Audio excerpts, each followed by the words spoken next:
सूचना केवल हमारे विचार हैं, वित्तीय सलाह नहीं।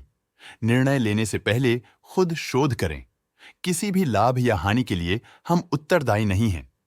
आज हम देख रहे हैं पॉलीकैब इंडिया लिमिटेड के 2025-26 Q1 की standalone financial performance. Starting with the sales, पिछले क्वार्टर से सेल्स में -16.5% का डिक्रीज हुआ है, मगर कंपनी ने पिछले साल के मुकाबले 24% का सेल्स इंक्रीज रिपोर्ट किया। Expenses -16% quarter on quarter decrease हो गए हैं, जो साल भर के 21% के राइज के साथ अलाइन करता है। एक्सपेंसेस में डिक्रीज अच्छा है, लेकिन सेल्स में डिक्रीज निराशा की बात है। ऑपरेटिंग प्रॉफिट, जो पिछले साल के कंपैरिजन में 44% अप हुआ है, quarter on quarter around -19.5% decrease हुआ है। Operating profit margin OPM annual basis पे 2% से इंक्रीज हुआ है और पिछले क्वार्टर के कंपैरिजन में -0.5% से डिक्रीज हुआ है। एक्सेप्शनल आइटम्स को ऐड करके अदर इनकम पिछले क्वार्टर के कंपैरिजन में 45% बढ़ गई, बावजूद इसकी ईयरली ग्रोथ 38% हुई है। इंटरेस्ट एक्सपेंसेस पिछले क्वार्टर से 66% अप हुआ, लेकिन ईयर ओवर ईयर इंक्रीज 24.5% हुआ है।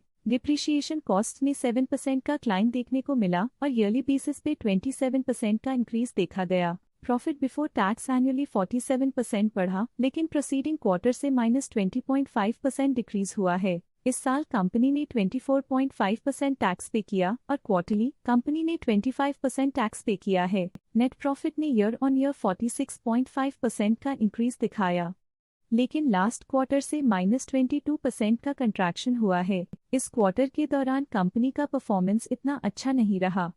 नेगेटिव नेट प्रॉफिट लॉसेस को इंडिकेट करता है। वहीं अगर एनुअल एनालिसिस की बात करें तो इस साल कंपनी का परफॉर्मेंस काफी अच्छा था। अर्निंग्स पर शेयर EPS में साल भर में 12% का इंक्रीज देखा गया, लेकिन क्वार्टरली में 22% की गिरावट भी नजर आई। इस क्वार्टर में कंपनी का EPS इतना अच्छा नहीं रहा। नेगेटिव प्रॉफिट कमजोर एफिशिएंसी को दिखाता है। पॉलीकैब इंडिया लिमिटेड के फाइनेंशियल स्नैपशॉट को रिव्यू करते हुए कुछ मुख्य ट्रेंड्स सामने आए हैं, जो कंपनी की परफॉर्मेंस पे रोशनी डालते हैं। जून 2022 से जून 2025 तक पॉलीकैब इंडिया लिमिटेड की फाइनेंशियल जर्नी में सबसे पहले बात करते हैं सेल्स की। इस साल सेल्स में 22.5% की वृद्धि हुई है और पिछले 4 सालों में 77.5% की वृद्धि हुई है, जो एक निरंतर अपवर्ड ट्रेंड को दर्शाता है। पिछले 3 साल से सेल्स लगातार बढ़ती जा रही है, जो मार्केट एक्सपेंशन और कंज्यूमर डिमांड में वृद्धि को दर्शाता है। अब बात करते हैं एक्सपेंसेस की। इस साल एक्सपेंसेस 23% बढ़े हैं और 4 सालों में 74% का इजाफा हुआ है।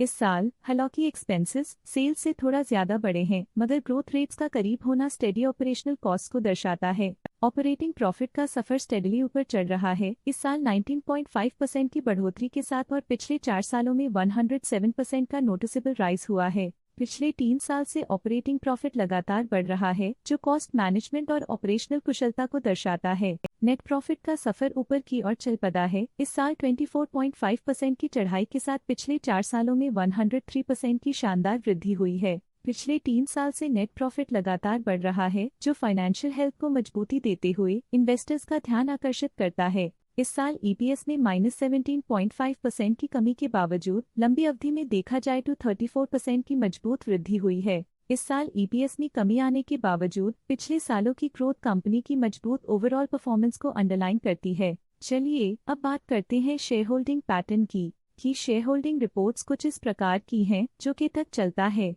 ये रिपोर्ट कंपनी के शेयर्स की डिटेल्ड जानकारी देता है, जिसमें promoters, promoter groups, foreign investors, public investors और सरकारी एंटिटीज शामिल हैं। जब कंपनी के शेयर्स का अधिकतम हिस्सा प्रमोटर्स, FII, DII या गवर्नमेंट के पास होता है, तब ये माना जाता है कि कंपनी मजबूत हाथों में है, जो स्थिरता और मजबूत समर्थन को दर्शाता है और इस मार्केट की स्थिरता बनी रहती है। ये था कंपनी का करंट शेयर होल्डिंग पैटर्न। अब नजर डालते हैं पॉलीकैब इंडिया के स्टॉक रिकमेंडेशन पे। लोटस स्टॉक का करंट प्राइस 7149.1 रुपीस चल रहा है। प्रभुदास लिल्लाधर ने स्टॉक की बाय रिकमेंडेशन दी थी। उन्होंने स्टॉक का टारगेट प्राइस 7152 का अनुमान लगाया था। रिकमेंडेशन के समय स्टॉक का प्राइस 5885.85 चल रहा था, जो करंट प्राइस से 24% अप है। शेर खान ने स्टॉक की बाय रिकमेंडेशन दी थी। उन्होंने स्टॉक का टारगेट प्राइस 7300 का अनुमान लगाया था। रिकमेंडेशन के समय स्टॉक का प्राइस 5885.85 चल रहा था, जो करंट प्राइस से 26.6% अप है। मोतीलाल ओसवाल ने स्टॉक की बाय रिकमेंडेशन दी थी। उन्होंने स्टॉक का टारगेट प्राइस 8,380 का अनुमान लगाया था। रिकमेंडेशन के समय स्टॉक का प्राइस 6,248.45 चल रहा था, जो करंट प्राइस से 41.6% अप है। आज के लिए फाइनेंशियल सेक्टर में इतना ही। देखने के लिए धन्यवाद। स्टॉक लेटेस्ट न्यूज अपडेट के लिए चैनल को सब्सक्राइब करें और वीडियो को लाइक एंड शेयर करें।